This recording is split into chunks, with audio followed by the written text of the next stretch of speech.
Hi guys, meron tayong sinigang na hipon. So ito yung ating kangkong, yung ating okra, and din yung ating ito yung ano ng kangkong, tangkay. Tapos labanos, din yung ating sitaw, din yung ating talong. Meron tayong sili nandun pa sa rep, and din yung ating paasim. So ayan, nakuloan na siya. So, ayan. So, ilalagay na natin yung ating gulay. So, ang ginagawa ko dyan, guys, is ginigisa ko muna yung sibuyas, kamatis, luya. Yan, ginigisa ko muna siya para madurog talaga. So, ilagay na natin yung ating gulay na mga medyo matitigas.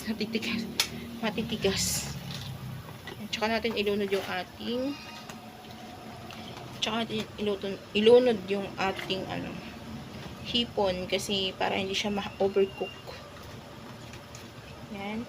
Nilagay na natin yan. Then, yung ating gulay pa ito. So, ilagay na natin siya. Ayan siya. Tapos, mamaya natin ilalagay yung ating hepon. Yan. So, yan. Pakuluin lang natin, tapos ilalagay na natin yung ating hipon dyan, din yung ating dahon ng kangkong. So, yun. Yan. Pakuluin muna natin siya, guys.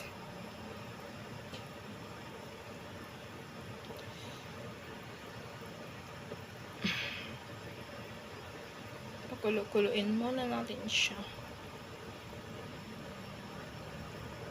So, ayan na nga siya, guys. Lalagyan na natin yung ating hipon. So, naglagay na ako ng sili dyan.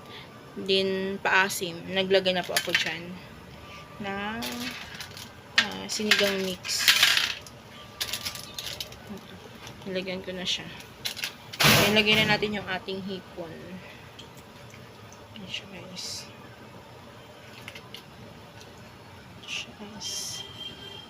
Lagyan na natin siya.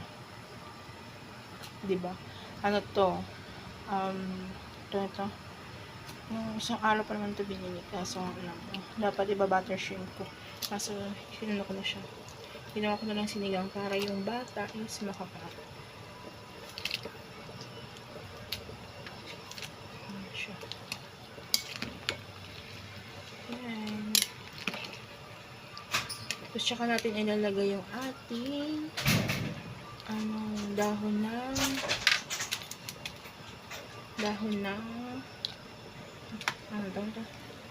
ng kangkong. So, lagyan pa natin ng isang sinigang mix. Para nilagyan ko na kasi siya ng guys. Nilagyan ko na siya ng konting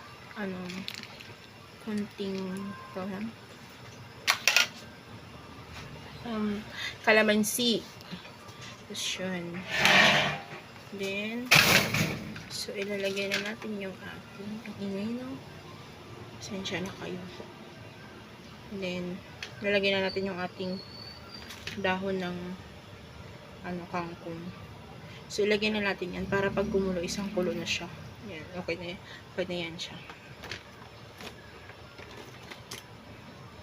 Hindi natin kailangan yung overcook ng ating hipon. Ayan. Ayan na yung ating hipon.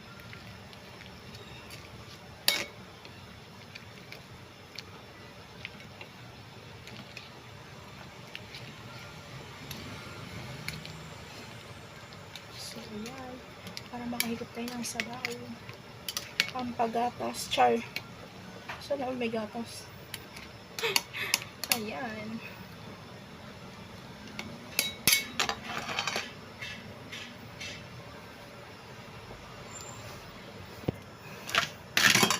Tapos mamaya, mayroon akong pampano, piprito ko siya. Ito yung ating pampano, piprito ko siya guys. Tapos, Okay na yan. Piprito ko lang kasi minsan ayaw nung mga bata ng hipon. So, yan. So, ayan. Medyo kumukulo na. So, atin napapatayin yan. Patayin na natin yung ating apoy. Maya-maya. Kasi mainit naman yung sabaw. So, hanggang mamaya yan, luto ang gulay niyan, tsaka yung ating hipon.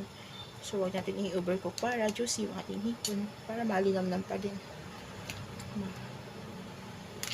Ayan siya, guys. See? Lahat siya, guys. Lahat siya, inaano ko, ginigisa ko yung sibuyas, bawang, or kung kamatis, or luya, or ganun, basta yun, ginigisa ko yan sila lahat pag ako nagsisigang, or ano man, kasi para maano pa din yung gulay, madudurog. Pero kung gusto nyo man ng less, mantika, pero ako naman, nagigisa naman ako ng wala mantika, yung tubig lang, para lang doon sa tapos yun, para lang magisa-gisa konti. Kasi 'di ba sa atin kahit ano naman, minsan sama-samahin na lang yan, basta kumulo yan, okay na yun.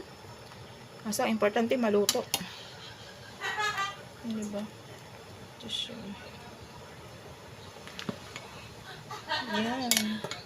Yan.